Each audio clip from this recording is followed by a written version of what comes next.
দীপাবলি, কালী পূজা, অমাবস্যা।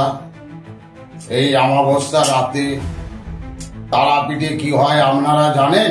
আপনি যদি মনে করেন আপনার মনের মানুষটাকে বশ করবেন, মাত্র 2 ঘন্টার মধ্যে বশীভূত হয়ে যাবে।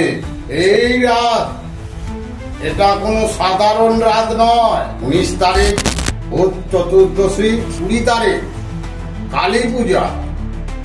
এই যে বিশেষ অমাবস্যা লেগে যাচ্ছে, এই যে কালী পুজো রাতে ভূত, পিশাচ, প্রেতাত্মা, বহু রকমের জিনিসগুলো সব জেগে ওঠে।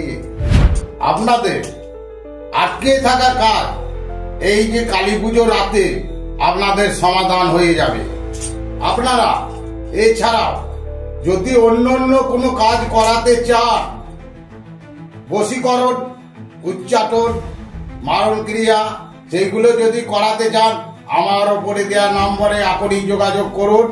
তারাপীঠ মহাশ্মশানে বসে আমার মহাকালকে জাগিয়ে আপনাদের কাজটা আমি করে দেব। তারাপীঠ এই অমাবস্যায় 20-21 তারিখ আমি তারাপীঠ থাকছি।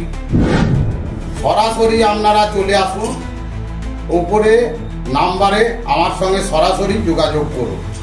এই রাতে আমি গ্যারান্টি দিয়ে বলছি, মা তারার আশীর্বাদে কাজের সফলতা পেয়ে যাবে। যত বড়ই কঠিন সমস্যা হোক না কেন, মা তারার আশীর্বাদে সমাধান পেয়ে যাবে। সবাই ভালো থাকবেন।